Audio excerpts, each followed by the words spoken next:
আল্লাহ বলে জান্নাতি বান্দা জান্নাতে ঢুকে বলবে, আল্লাহ আপনার প্রশংসা করছি, আজকে আমার জীবনের যত দুশ্চিন্তা চিরতরে শেষ হলো, আজ আমি জান্নাতে ঢুকলাম। মোমেন থামবে সেদিন, জান্নাতে ঢুকবে যেদিন। মোমেন তৃপ্ত হবে সেদিন, জান্নাতে যাবে যেদিন। মোমেনের জিন্দেগির সমাপ্তি হবে, সমস্ত চিন্তা ফিকির পেরেশানি, সমস্ত অস্থিরতা, সমস্ত মেহনত, সমস্ত টেনশনের সমাপ্তি হবে সেদিন, খোদার জান্নাতে ঢুকবে যেদিন। এজন্য বাপ বুঝতে শিখেন, আমিও আপনিও, আমিও আপনিও, আপনিও। দুনিয়া বাদ দিতে বলি না, কোরআনুল কারীমের মধ্যে আল্লাহ তাআলা বলছেন, ওয়ালা তানসা নাসীবাকা মিনাদ দুনিয়া, বান্দা তোমার দুনিয়ার প্রয়োজন ভুলে যেও না। আমি তোমারে দুনিয়া ছাড়তে বলি না, দুনিয়া ছেড়ে দিলে তুমি আমল করবা কেমন, হায়াত না পাইলে বন্দেগী করবা কেমন।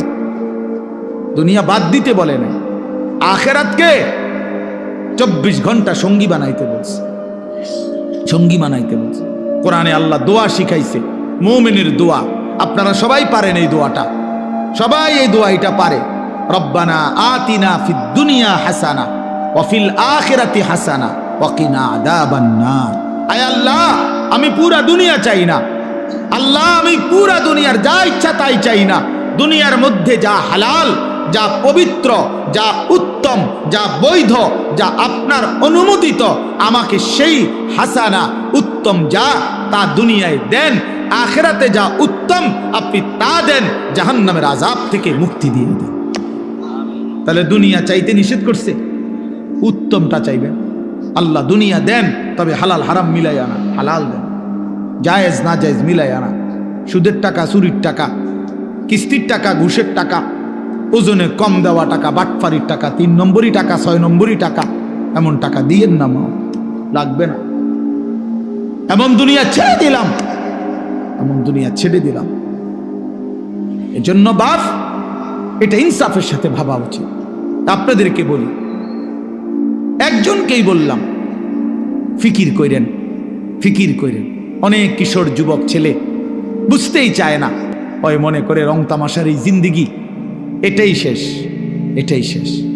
সারা রাত নারী, ছবি, উলঙ্গ দৃশ্য, সারাদিন নিজের মতো করে আড্ডা দেয়। তার মনে যা চায়, চুল এমন রাখছো কা, আমার মন চাইছে, পরনের পোশাক এমন কেন, আমার মন চাইছে। ইউর উইশ ইউর লাইফ, তোমার চয়েস, তোমার লাইফ, তোমার পছন্দ, তোমার জীবন। বাহ, বেঈমানদের কথা এটা।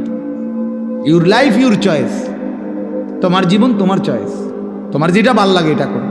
অন্য এখানে কি, অন্য এখানে কি? তোমার হিন্দু মেয়ে পছন্দ হয়েছে, ঠিক আছে।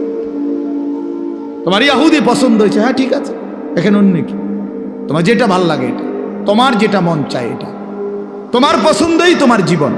খোদার কসম, কোরআন শরীফের আয়াত আছে বাপ, সূরা আরাফের মধ্যে আল্লাহ তাআলা বলছে, এই মনের ইচ্ছা মতো যে চলে, ওয়াত্তাবা হাওয়াহু, যে তার নফসের মনের চাহিদার অনুসরণ করে, আল্লাহর বিধান, রাসূলের বিধান, কোরআনের বিধান, ইসলামের বিধান, ধর্মের বিধান কিছুই যে মানে না, কোনো ধার ধারে না, পরোয়া করে না, পাত্তা দেয় না, আল্লাহর কসম, আল্লাহ কোরআনে বলছেন, ফামাসালুহু কামাসালিল কালব, ওই ব্যক্তির উদাহরণ, ওই ব্যক্তির জিন্দেগি কুকুরের মতো, কুত্তার মতো, কুত্তার মতো, কুত্তার মতো, কুত্তার মতো। দেখা ওই জিন্দেগি কুত্তার জিন্দেগি, ওই জিন্দেগি কুত্তার জিন্দেগি। আমি বললাম, কোরআনের আয়াত এটা। যে জীবন, যে জীবন মালিকের গোলামি নাই, যে জীবন সৃষ্টিকর্তাকে মনে করায় না, যে জিন্দেগি বানানেওয়ালাকে মনে করায় না, 24 ঘন্টা নাফরমান চলে গেছে, একটা সেজদা দিতে পারলি না, তুই কোন মানুষের বাচ্চা? তুই বেটা, তুই কোন মার ঘরে জন্ম নিছ বেটা? তুই কোন মানুষের বাচ্চা বেটা? তুই কোন মুসলমানের বাচ্চা? তুই কে বললো তোরে মুসলমান বেটা? তুই জানোয়ার না তো জানোয়ার কে বেটা? একটা সেজদা দিবে না, মানুষের বাচ্চা এমন হবে? 24 ঘন্টায় একবারও মনিবের কথা মনে পড়বে না? ওমা কয় কি, আরে বলে কি, কিভাবে সম্ভব এটা? কিভাবে সম্ভব? মানুষের বাচ্চা এমনি হয় কেমনে? মুসলমানের ঘরে জন্ম নিয়ে কিভাবে সম্ভব বলেন? হ্যাঁ, সাফ কথার জবাব দেন। রাগ করবেন কার লগে? কোরআন শরীফ এটা তো কোরআনের আয়াত বলছি। আপনি তর্জমা ভুল করলে পরে আইসেন, অসুবিধা, আমরা তো আসি এনে। বুঝেন নাই? ফামাসালুহু কামাসালিল কালব, সরাসরি কোরআন শরীফ আল্লাহ বলছেন তার উদাহরণ কুত্তার মতো। কালবুন অর্থ কুকুর, অন্য কোনো অর্থ নাই, বিকল্প কোনো অর্থ নাই। ইন তাহমিল আলাইহি ইয়ালহাস আও তাতরুকহু ইয়ালহাস। আহা, আল্লাহ বলছে কুত্তার স্বভাব, সে দৌড়ানি দিল জিব্বা লম্বা করে হাঁফায়, এমন হাঁফায়। আবার ছেড়ে দিলেও মানে খাড় করাত রাখলো, দাঁড়ানো থাকলেও জিব্বা লম্বা করে হাঁফায়। দেখি, এটা কুকুরের স্বভাব। দাঁড়াইও জিব্বা লম্বা করে জোরে জোরে নিঃশ্বাস ফেলে, এমন করে। আবার দৌড়তে দৌড়তে এরম করে। অর্থ কি? অর্থ হলো তাফসিরে লিখছে, সে পাইলেও অতৃপ্ত, না পাইলেও অতৃপ্ত। এই জন্য নাফরমান হারামখোর, পাইলেও অতৃপ্ত, না পাইলেও অতৃপ্ত। বেচা কিনা চলতেছে, মাল বেচে, নতুন মাল ট্রাকের থেকে নামায়, আপনি জিঙ্গাইবেন কি অবস্থা বেচা কিনা? কি নাই, আগের ব্যবসা নাই, আগের ব্যবসা নাই। ঢাকায় মাল বেচতেছ, মাল ইডি শেষ হয়ে গেছে, নতুন মাল নামাইতে আছে ট্রাকের থেকে। কি রে, কোন ব্যবসা নাই? বুঝেন নাই আমার কথা? হ্যাঁ, না না নাই, ও ব্যবসার মজা নাই, ও আগের ব্যবসা নাই। আর কোনটা নাই? আগের ব্যবসা কোন বছরেরটা? কি গত 300 বছর আগের ব্যবসা নাই? তো তুমি এই সময় জন্ম নিলা কেন? তুমি ওই সময় আইতা, যে সময় ব্যবসা আসিল সেই সময় আইলে না কা? ব্যবসা আসিল নূহ আলাইহিস সালামের জমানায়, ঠিক না? তো ওই সময় জন্ম নিতা, এই সময় আইসা কিতা? এটা বুঝি কথা হইল? মানে এটা হইল কুকুরের স্বভাব। মানে কি? পেলেও অতৃপ্ত, না পেলেও কি? নাফরমানের দুনিয়া শেষ হয় না। আমার কথা সাফ কথা, এটা মনে রাখতে হবে। এই জন্য দোস্ত বাপ, আমরা ফিকির করা চাই। আমি সব সময় এটা বলি, লোনা জলে তৃষ্ণা মেটে না। মানে যে পানি লবণাক্ত, ওই পানিতে তৃষ্ণা মেটে না। ঠিক হারামের মধ্যে, গুনাহের মধ্যে তৃপ্তি আসে না, তৃপ্তি আসে না। হ্যাঁ হ্যাঁ, সারা রাত উলঙ্গ ছবি দেখেও যুবক তৃপ্ত হয় না। এক সাগর মদ পান করেও মদখোর, নেশাখোর, ফুট্টাখোর, বাবাখোর, ডালখোর, ইয়াবাখোর, হারামখোর কোনোদিন তৃপ্ত হয় না। কিন্তু এক গ্লাস পবিত্র পানি এক গ্লাস তৃষ্ণার্ত ব্যক্তিকে তৃপ্ত করে দেয়। একজন স্ত্রী 60 বছর এক পুরুষের জীবন, 70 বছর এক পুরুষের জীবনে তৃপ্তি এনে দেয় একজন বউ দিয়ে। হালাল স্ত্রী, যেটা হালাল সেটা তৃপ্তি দেয়, যেটা হারাম সেটা কি দেয় না? তৃপ্তি দেয় না বাপ, সুখ দেয় না, গুনাহ ইজ্জত দেয় না, আল্লাহর নাফরমানি সম্মান দেয় না, সম্মান দেয় না। এজন্য আমরা প্রত্যেকের কাছে, আমিও বললাম, আমার জন্য, আপনার জন্য, জওয়ান বুড়ো সবার জন্য, আমরা আখেরাতের ফিকির করা চাই। আমাদের জিন্দিগি আখেরাত। আমরা মুসলমান, আমরা মুমিন, আমাদেরকে আল্লাহ বানাইছেন আখেরাতের জন্য। এজন্য পুরা কোরআনুল কারীমে আল্লাহ তাআলা আমাদেরকে বারবার ডেকে ডেকে আমাদেরকে আখেরাতের সন্ধান দিছেন, ইবাদতের সন্ধান দিছেন। বলছেন বান্দা এটা করো, এটা ছাড়ো, এটা করো, এটা ছাড়ো, এটা করো, এটা ছাড়ো, বিনিময়ে আমি তোমারে মুত্তাকি বানাবো, আমি তোমারে জান্নাতি বানাবো, আমি তোমার আখেরাত সাজায় দেব, আমি তোমার পরকালে তোমার সম্মানের জিন্দেগি দান করব। এই একটা আয়াত আমি পড়ছি। এবার এই আয়াতের অল্প একটু কথা শোনেন, তাইলে আমার কথা শেষ। মাহে রমজানকে সামনে রেখে মূলত এই আয়াতটা পড়ছি। আমরা যদি এটা বুঝি বাপ, আর অল্প একটু সময় কোরআনুল কারীমের এই একটি আয়াত আমি আপনাদের সামনে পড়লাম। সূরা বাকারার 183 নম্বর আয়াত, দ্বিতীয় পারায়, দ্বিতীয় সূরা। আল্লাহ তাআলা বলতেছেন, ইয়া আইয়ুহাল্লাযীনা আমানু, হে ঈমানদারগণ, মানে আমাদেরকে ডাকছেন, হে ঈমানদারগণ, হে মুমিনগণ। এ কথা বলাতে এখানে আমরা বাদ পড়লাম কে? কথা বলেন না কেন? এখানে এখানে আমরা বাদ পড়ছি কেউ না? আলহামদুলিল্লাহ আমরা কেউ বাদ পড়ি নাই। তাহলে আমাদেরকে বলছি, হে ঈমানদারগণ, এবার আল্লাহ বলেন কুতিবা আলাইকুমুস সিয়াম, অন্য কেউ নয়, আমি আল্লাহর পক্ষ থেকে, আমার পক্ষ থেকে তোমাদের উপরে রোজা ফরজ করা হলো। তোমাদের উপরে রোজা ফরজ করা হলো। আল্লাহ তাআলা বিষয়টার গুরুত্ব দিয়েছেন যে বান্দা খামখেয়ালি মনে করো না, আমি আল্লাহ ফরজ করছি, আমি আল্লাহ ফরজ করছি। কথা বুঝ? ওই ওই দেখেন ওই মাসুম যাও তোমার পিছনে ওই পিচ্ছি পাঞ্জাবিওয়ালায় নিচে দিয়ে মোবাইলে ছবি উঠে, মাটির তলে উঠাও, তুমি তো শুধু চাই প্লাস্টিক কোথাকার, এটা ফালতু। মানে কিছু মানুষের আরো 2-3 জনে দেখছি এইটা ছাড়ে না, মোবাইল ছাড়তেই পারে, কি আশ্চর্য।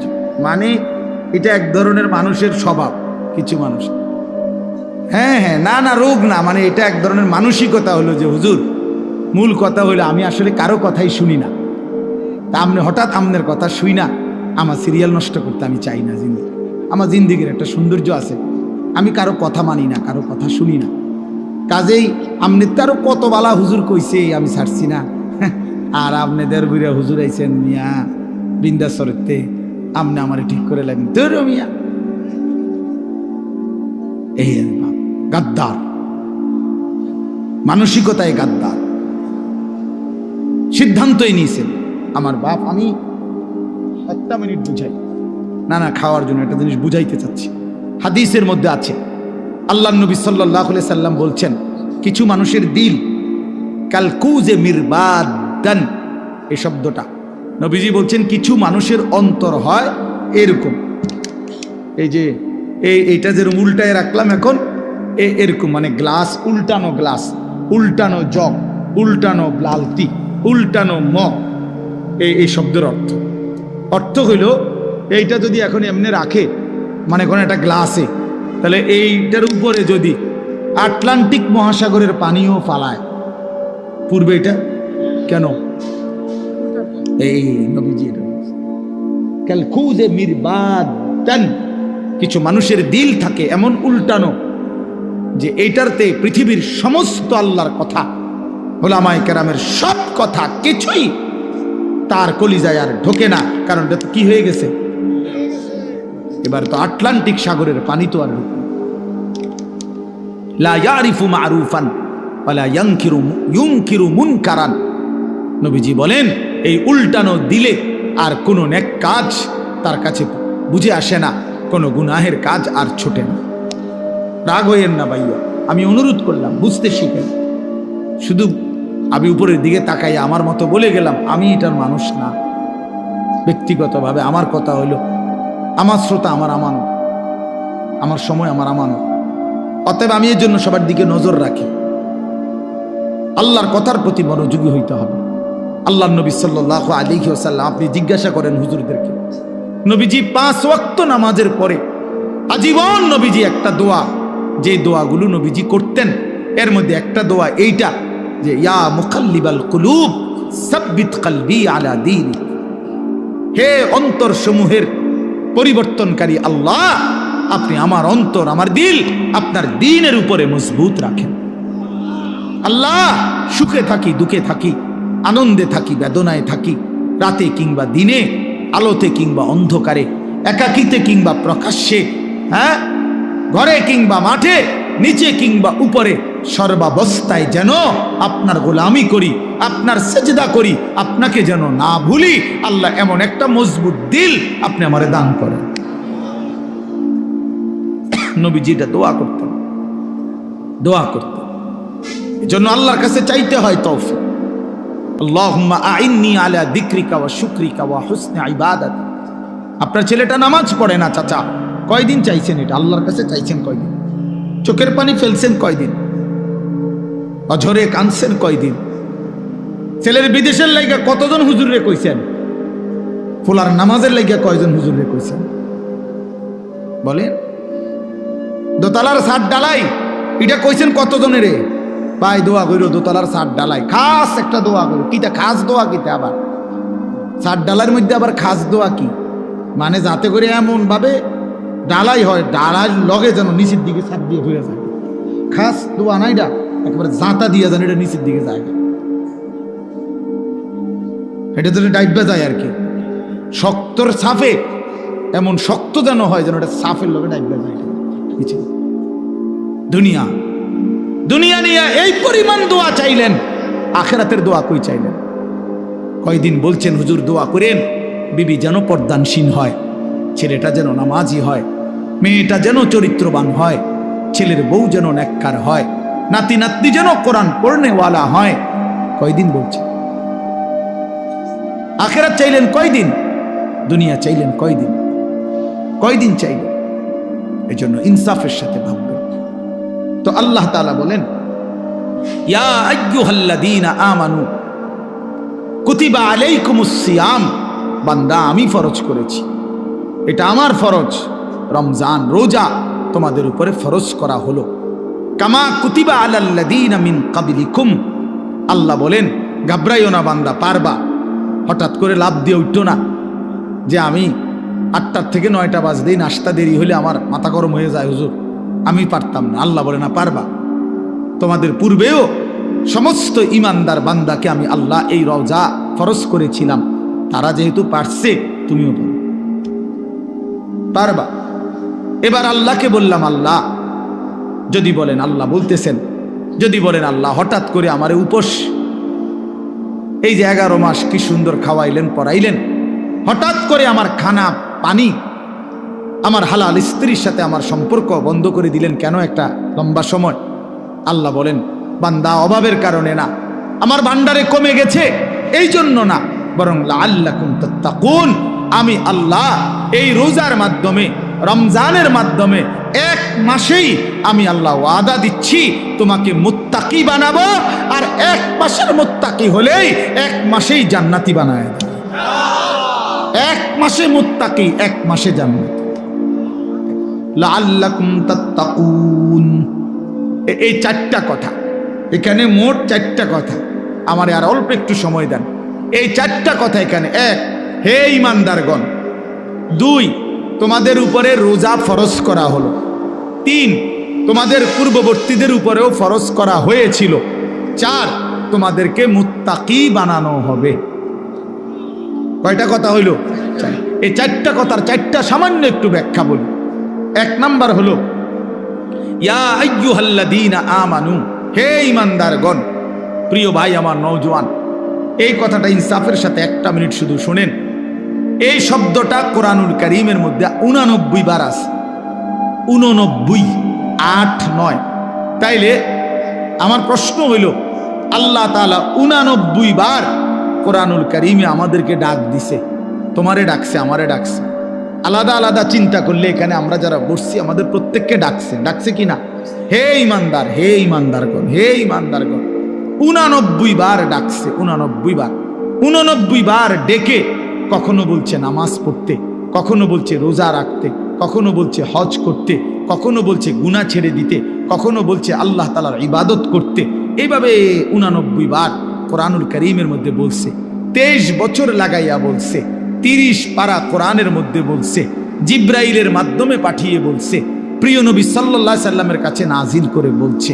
কোরআন শরীফের একটা আয়াত আছে, আয়াতে আল্লাহ জিজ্ঞেস করছে আমাদেরকে, ফাবি আইয়ি হাদিসিম বাদাহু ইউমিনুন। এই প্রশ্নের উত্তর আপনারা দিবেন এখন। আল্লাহ বলছে, বান্দা এই যে আমি মনে করো এক একটা কথা 89 বার বললাম, 80 বার, 82 বার আমি আল্লাহ নামাজের কথা বললাম। 23 বছর আমি কোরআন নাজিল করলাম। 30 পারা কোরআন নাজিল করলাম। আমি আল্লাহ আমার রাসূলের কাছে নাজিল করলাম, শ্রেষ্ঠ ফেরেশতা দিয়ে নাজিল করলাম। আল্লাহ এবার জানতে চাইছে, ফাবি আইয়ি হাদিসিম বাদাহু ইউমিনুন। আমার বান্দা বলো না, এরপরে আমি আর কোন কিতাব নাজিল করিলে, এর চাইতে দামি আর কি নাজিল করিলে, এর চাইতে দামি আর কোন রাসূলের কাছে পাঠাইলে, এর চাইতে দামি আর কোন ফেরেশতা দিয়া পাঠাইলে। 23 বছর বলার পরে আর কত বছর বললে? 30 পারা কোরআন নাজিল করার পরে আর কত পারা নাজিল করিলে? 89 বার বলার পরে আর কতবার বললে? 82 বার বলার পরে আর কতবার বললে? তুমি বান্দা বলো, আমার কথা মেনে নিতা? আল্লাহ জানতে চাইছে, কোরআন শরীফের আয়াত। ফাবি আইয়ি হাদিস,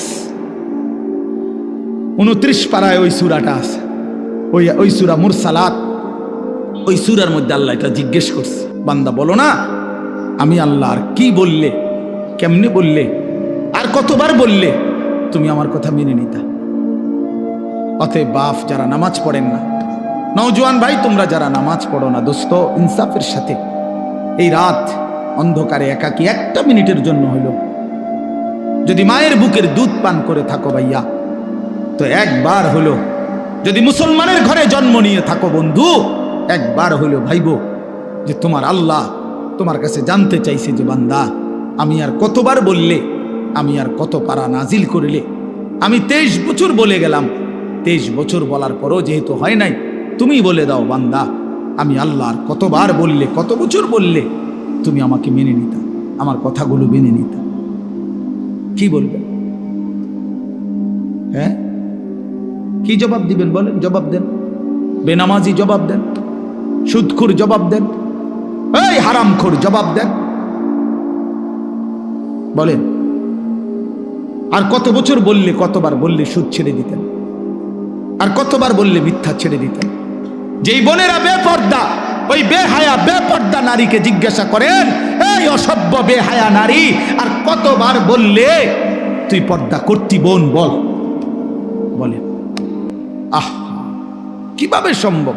আমি জিন্দেগিতে বহুত চিন্তা করে দেখছি, আমি বহুত ভাবছি, বিশ্বাস করেন। একটা মুসলমানের বাচ্চা মুসলমানের ঘরে জন্ম নিয়া, মুসলমান পরিচয় দিয়া, খোদার 365 দিনে এক বছর কোনদিন ফজরের নামাজ একদিনও পড়লো না, মুসলমানের বাচ্চা এত বড় জানোয়ার কেমনে হইল? আমি এই কথাটা রীতিমতো আমার মন চাই যে ডক্টরেট করি, যেটা বুঝতে, যেটা PhD করা দরকার, কিভাবে সম্ভব? মানুষের বাচ্চা কেমনে এত বড় হাইওয়ান হয়? আরে কোন কি ওমিয়া, এটা কিটা আসল? আমি কোনোভাবে কোনো ক্যালকুলেশন দিয়ে এটা মিলাইতারি না। একটা বছর বেটা তুই নাফরমান, কোনোদিন ফজরের নামাজ পড়লি না, আরে তুই কি মানুষের বাচ্চা রে?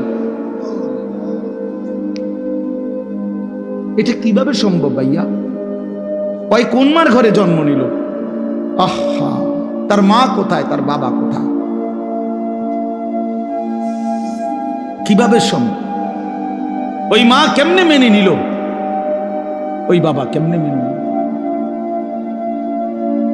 16 বছর 18 বছর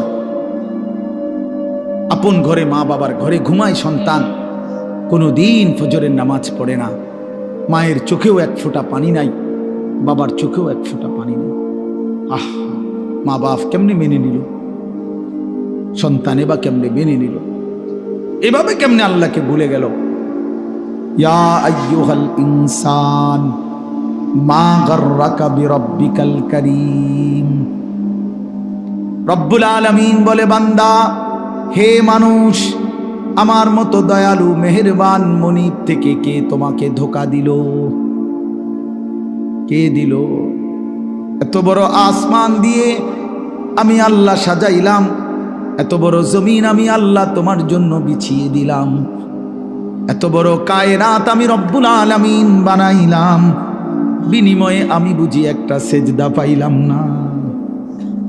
কেমনে পারলা বান্দা? মা গাররাকা বিরাব্বিকাল কারীম। আল্লাহ বলে, বান্দা, কে তোমারে ধোঁকা দিল? বান্দা, এমন কোন বন্ধু পেলে, এমন কাকে পেয়ে গেলা বান্দা, যাকে পেয়ে তুমি আমার মতো মালিককে ছেড়ে দিলা? 7 আসমান দিয়ে, 7 জমিন দিয়ে 24 ঘন্টা নিঃশ্বাস দিলাম, চোখ নাক কান দেহ অঙ্গ প্রত্যঙ্গ সচল রাখলাম, এত কিছুর বিনিময়ে আমি বুঝি তুমি বান্দার দিল মন পাইলাম না, তোমার বুঝি দিল গলাইতে পারলাম না। আহ, হায় হায়, 1 মিনিট ভাইবে, কোনো এক বেনামাজি কেউ যদি এখানে থাকো ভাই, 1 মিনিট ভাইবে, আজকেই ভাইবে, ঘুমাইবার আগেই ভাইবে। নবীজি জিজ্ঞেস করবে, উম্মত, আমি 23 বছর উম্মত, হাসরের ময়দানে নবী বলবে, আমলনামা দেখাইয়া বলবে, প্রত্যেককে সুপারিশের জন্য নবীজির কাছে চাইতে হলে আমলনামা জমা দিতে হবে। ওমা, সুপারিশের কোনো কাগজপত্র নাই, কথা কোনা, কোনো নিয়ম কানুন নাই নাকি? হ্যাঁ, কোনো ফাইল জমা দিতে হবে না তো? তো নবীজি তো দেখবে, নবীজির সামনে তো আপনাকে বলতে হবে, ইয়া রাসূলুল্লাহ, এই যে আনিসুর রহমান আশরাফি, এইটা আমার ফাইল, আপনি দেখেন, আমার জন্য একটু সুপারিশ করুন আল্লাহর কাছে। আল্লাহর নবী দেখবে 30 বছর সুদের ব্যবসা, 60 বছর বয়স, 60 বছর পর্যন্ত বিড়ি সিগারেট খাইয়া গেছে। 30 বছর, 60 বছর বয়স, কোনদিন গালি ছাড়া কথা বলে নাই। ছেলেটা বেনামাজি, মেয়েটা বেপর্দা, স্ত্রী বেপর্দা। মৃত্যু পর্যন্ত আমার উম্মতের ঘরে প্রতিদিন রঙিন টেলিভিশনে নাচ গান নর্তকীর ছবি চলছে। তার ছেলে মেয়ে নাতি নাতনি বসে নাচ গান নাটক সিনেমা দেখে গেছে। কোনোদিন গালি ছাড়া কথা বলে না, হালাল রোজগার বলতে কিছু নাই। ফজরের নামাজ 1000 পৃষ্ঠা উল্টাইও, ফজরের নামাজ বলতে কিছু নাই। আল্লাহর কসম, আমরা উর্দু কিতাবে পড়ছি, নবীজি চোখের পানি ফেলে দিবে, নবী কাঁদবে, আল্লাহর নবী কাঁদবে, বলবে, উম্মত, আমি সেই নবী যে 23 বছর তোদের জন্য কেঁদেছিলাম। আমি সেই নবী যে পেটে ক্ষুধার কষ্টে 2টা পাথর বাঁধছিলাম। আমি সেই নবী তায়েফের রক্তে যে সমস্ত শরীর রক্তাক্ত করেছিলাম। উহুদের দান শহীদ করা রক্ত নিয়ে ময়দানে পড়েছিলাম বেহুশ হয়ে। আমার এত রক্ত, আমার এত চোখের পানি, আমার এত ক্ষুধার কষ্টের বিনিময়ে উম্মত এই আমল নামা, তুমি আমার এত বড় বেইজ্জতি কেমনে করলে? আমি কেমনে আমার আল্লাহর সামনে এটা দেখাবো যে আয় মাওলা, এটা শ্রেষ্ঠ নবীর, শ্রেষ্ঠ উম্মতের আমল নামা? বলে, কোন বাপ যদি 8 বছর ছেলেটাকে ইউনিভার্সিটিতে পড়ায়, তো গরিব বাপ তার ছেলেটাকে মনে করেন ভিটা মাটি বসত সব বেচ্চা, নিজে না খাইয়া ছেলেটার 1 লাখ লাখ টাকা পড়ালেখার খরচ দিছে। 8 বছর পরে, 6 বছর পরে বাপ রেজাল্ট সার্টিফিকেট দেখতেছে যে ফেল। ওই বাপ কি পরিমাণ কাঁদবে? ওই বাপ কি পরিমাণ কাঁদবে? ওই বাপ বলবে না যে, বাপ, আমি তোরে মানুষ করার জন্য, তোর পড়ালেখার খরচ দেওয়ার জন্য ভিটাটা বেচা ফেলছি, মাটিটা বিক্রি করে ফেলছি, আমি জীবনে কোনো সুখের নাগাল পাই নাই।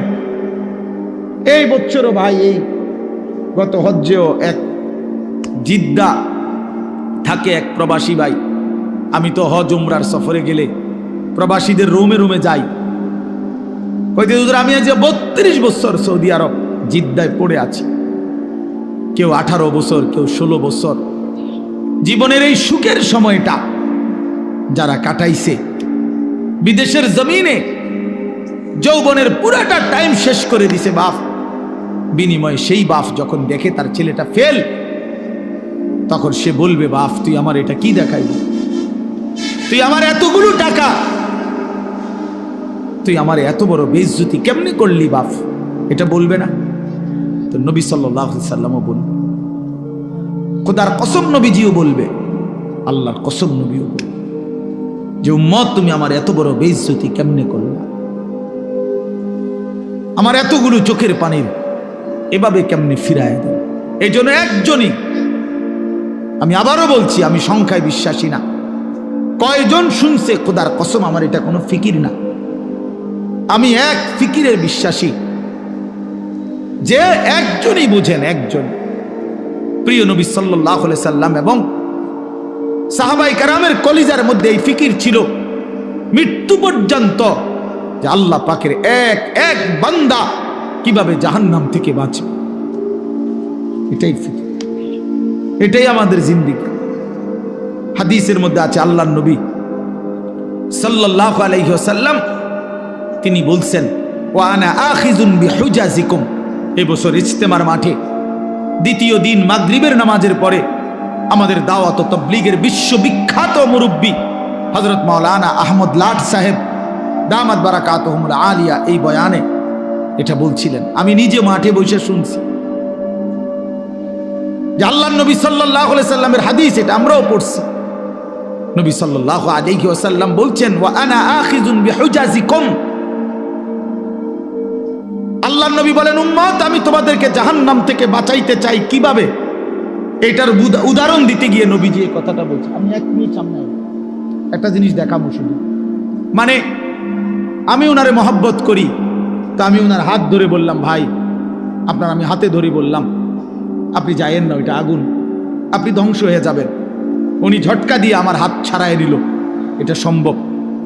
আমি ওনার ঘাড়ে হাত দিলাম, কাঁধে হাত দিলাম, ভাই আল্লাহর দোহাই আপনি যাইয়েন না, ধ্বংস হয়ে যাবেন, ওইটা আগুন। উনি আমার কাঁধের থেকে হাত সরাইয়া ফেলে দিল, এটাও সম্ভব। কিন্তু আমি যখন ভালোবাসার কারণে আমার সিদ্ধান্ত আমি তাকে বাঁচাবই, আমার ভাইকে, তখন আমি তার কোমরে জড়াইয়া ধরলাম, জড়াইয়া কোমরে ধইরা বললাম, না ভাই আমি তোমাকে ওই আগুনে পড়তে দিব না, আমি যাইতে দেব না তোমারে। আল্লাহর কসম নবীজি বলছে, উম্মত আমি আমার এক এক উম্মতকে কোমরে জড়াইয়া ধইরা জাহান্নামের আগুন থেকে বাঁচাইতে চাই। কোমরে জড়াইয়া ধরলে ছুটা বড় কঠিন, কঠিন না? হাতে না ছাড়াই দিলেন, কাঁধের হাতে না ফেলে দিলেন, কিন্তু কোমরে জড়াইয়া ধরলে কেমনে ছাড়বেন? তো নবী এটা বলছে, ওয়া আনা আখিযুন বিহুজাজিকুম, আমি তোমাদেরকে কোমরে জড়াইয়া ধরে চাই, তবু আমার উম্মত বেঁচে যাক, আমার এক এক উম্মত বেঁচে যাক, জাহান্নাম থেকে বাঁচো। আমার দোস্ত, আমার বাপ, আমার ভাই ফিরতেই হবে, জাহান্নাম থেকে বাঁচতেই হবে। দোস্ত বিষয়টা মামুলি মনে করেন, এটা একটা ওয়াজ করছি এই জন্য, আর 10 জন বক্তা ওয়াজ করছেন, আমিও করছি না রে ভাইয়া, এই জন্য না। সারাটা দিন রাত এই দৌড়ের উপরে থাকি, দৌড়ের উপরে থাকি। এই জন্য বললাম আমরা এক ফিকির, আমাদের আপনাকে এটা ভাবতে হবে, জাহান্নাম থেকে বাঁচতেই হবে বন্ধু। কোরআনে আল্লাহ বারবার একটা কথা বলছে নবীজিকে, আমাদের নবীকে পর্যন্ত আল্লাহ বলছে, বন্ধু ওমা আদরাকা মা হিয়া, এই বন্ধু জাহান্নামের আগুন কেমন আপনি জানেন? নবীজিকে বলছে আল্লাহ। নারুন হামিয়া, বন্ধু আপনাকে বলছি, লেলিহান আগুনের ধাউ ধাউ শিখা জাহান্নামের আগুন। ওমা আদরাকা মাল হুতামা, আল্লাহ বলছে বন্ধু হুতামা নামক জাহান্নামের আগুন কেমন জানেন? তো নবীজিকে আল্লাহ বলছে নারুল্লাহিল মুকাদা, আল্লাহ বলছে নবী আমি আমার কর্মচারী দিয়ে আগুন লাগাই নাই, আমি আমার কাজের লোক দিয়ে আগুনটা লাগাই নাই, আমি আল্লাহর হাতে লাগানো জাহান্নামের আগুন, এই আগুন আমি লাগাই দিছি। নারুল্লাহ, আমার হাতে জ্বালানো আগুন। আল্লাতী তাত্তালিউ আলাল আফইদা, আল্লাহ বলে বন্ধু জাহান্নামের আগুনের প্রথম ফোঁটা, প্রথম স্পর্শ যখন জাহান্নামের আগুনের লাগবে, ছুঁইবে, সাথে সাথে নাফরমানের পুরা দেহ, ভিতরের সমস্ত অঙ্গ প্রত্যঙ্গ, কলজা সুদ্ধা একই মুহূর্তে জ্বালাইয়া ফেলবে। দুনিয়ার আগুন কখনোই এভাবে জ্বলে না। দুনিয়ার আগুন এক সাইড থেকে জ্বলতে থাকে, চেষ্টা করে লাফালাফি করলে, দৌড়ঝাঁপ করলে, ইচ্ছা করলে হয়তো বাঁচানো যায়। এটুকু পুড়ে গেছে, বাকিটা বাইচা গেছে, এটুকু পুড়া গেছে, বাকিটা বাইচা গেছে, আঙ্গুলগুলো পুড়া গেছে, বাকিটা বাইচা গেছে, ঠিক না? দুনিয়ার আগুন এরকম ধীরে ধীরে পড়ে, ধীরে ধীরে ধীরে ধীরে। কিন্তু আল্লাহর কসম, আল্লাহ কোরআনে বলছে জাহান্নামের আগুন যখন প্রথম সেকেন্ড স্পর্শ করবে, কলজা সুদ্ধা ভেতর বাহির পুরাটা একসাথে প্রথম মুহূর্তেই জ্বালায় ফেলবে। লাভ দিবেন, দৌড়াবেন না। ইন্নাহা আলাইহিম মুসাদা ফি আমাদিম মুমাদ্দাদা, আল্লাহ বলেন আগে জাহান্নামের মোটা খুঁটিতে বান দেওয়া হবে, এরপরে আগুন জ্বালানো। হ্যাঁ, এটা কোরআন শরীফের আয়াত। খুযুহু ফাগুল্লু, আল্লাহ বলে ফেরেশতাদেরকে জাহান্নামীকে ধরো এবং বাঁধো, সুম্মাল জাহিমা সাল্লু, এরপরে লাথি দিয়া জাহান্নামে ছুঁড়ে মারো। কোরআন শরীফের আয়াত। খামখেয়ালি করেন না ছেলেরা, খামখেয়ালি করেন না। হ্যাঁ, একটা মোবাইল, একটা নারী, একটা ছবি, একটা উলঙ্গ দৃশ্য, দোস্ত, এটুকুতে এমন সুন্দর জীবন নষ্ট করে দিও না। একটা মোটর সাইকেল দিয়া জিন্দিগি শেষ করে দিও না। মোটর সাইকেল একটা পাইলে কুত্তার মতো এটারে চালা, এমন জোরে ছাড়ে এটারে মনে হয় যেন কুকুরে কামড় দিছে, এই জন্য এটা এত জোরে ছাড়ছে। আশ্চর্য, এটা কি বেড়া, এটার কোনো যুক্তি তো থাকতে হবে, বলেন একটা যুক্তি তো থাকা চাই। তুমি এত জোরে ছাড়লা, তুমি তো একটু পরে কাবার্ডের সাথে লরির সাথে একটা ধাক্কা খাইয়া তোমার মাথা ফাইটা যাবে, তোমার পাওটা ভাঙ্গে যাবে, এইটাও বোঝেন। আর যদি বলে যে এত জোরে চালাইছি মানুষে যাতে দেখে, তো মানুষে বা দেখবো কেমনে? দেখতে দেখতে তো তুমি নিমসা। মা কথা বোঝেন না। আমি মনে করেন মাত্র পজিশন নিলাম যে আমি সামু হেতের মোটর সাইকেলটা, হেতে তো গেছে গা চান্দিরা, তা আমি কেমনে দৌড়াবো তোমার ভিসি ভিসিটা চাইতাম বললে তোমার এই কারবারটা? তো এটা সাহেকে একটা বিকৃত মস্তিষ্ক ছাড়া, অসুস্থ মানসিকতা ছাড়া আর কিচ্ছু না। হ্যাঁ হ্যাঁ, আওয়াজ, এটার আওয়াজ, এটা চ্যালেঞ্জার 5, এটা খুইলা, এটা একেবারে বিভৎস। মানে ইচ্ছা করে এত বড় শব্দটাকে যার পছন্দ হয়, আমার নিশ্চিত তার সিরা গেছে, তার মাথার তার অন্য কেউ সিরা লাইছে, এটা নিশ্চিত, কোনো সন্দেহ নেই, কোনো সন্দেহ, কোনো সন্দেহ, হ্যাঁ হ্যাঁ, কোনো সন্দেহ নেই। এর জন্য হের মাথার তার সিরা লাইছে দেখে সে মোটর সাইকেলের তার সিরা লাইছে। হ্যাঁ হ্যাঁ, দোনোটা মাতাল। নাউজুবিল্লাহ, নাউজুবিল্লাহ।